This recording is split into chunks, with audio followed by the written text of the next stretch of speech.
హైందవ ధర్మం అనే విషయం మీద మీరు చాలా సభలో కూడా మాట్లాడి ఉన్నారు. దాని గురించి 2 మాటలు మా ప్రేక్షకులు.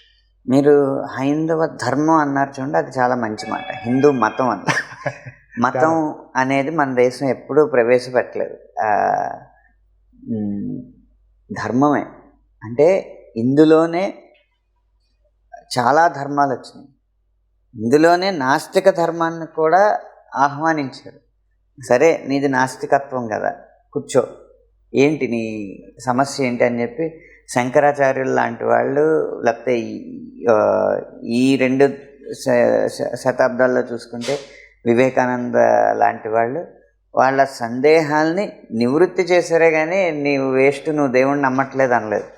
చార్వాక సిద్ధాంతాన్ని కూడా ఆహ్వానించి నువ్వు చేస్తుంది తప్పు అని చెప్పి విబుద్ధులంతా ఖండించి ఏది సత్యమో ఏది శాశ్వతమో అది నిరూపించి ముందుకెళ్తూ వచ్చారు. అందుకనే అర్జునుడు కూడా కృష్ణుడు చెప్పిందేమీ నువ్వేం చెప్తే నేను అది అని అంటే మొదటి శ్లోకంలోనే భగవద్గీత అయిపోద్ది కదా.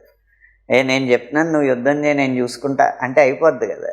అక్కడ అర్జున ఉవాచలో ఉన్నాయి, భగవాన్ ఉవాచలో ఉన్నాయి, సంజయ్ ఉవాచలో కూడా ఉన్నాయి. ప్రశ్నలు సమాధానాలు, ప్రశ్నలు సమాధానాలు. వేదం అంటూ ఒకటి వచ్చిన తర్వాత మళ్ళీ ఇది భగవంతుడి నుంచి వచ్చింది కదా అని ఏమీ విబుధులు ఊరుకోలేదు కదా. ప్రశ్నలు సమాధానాలతో అసలు ప్రశ్నోపనిషత్తు అనే ఒక ఉపనిషత్తు ఉంది.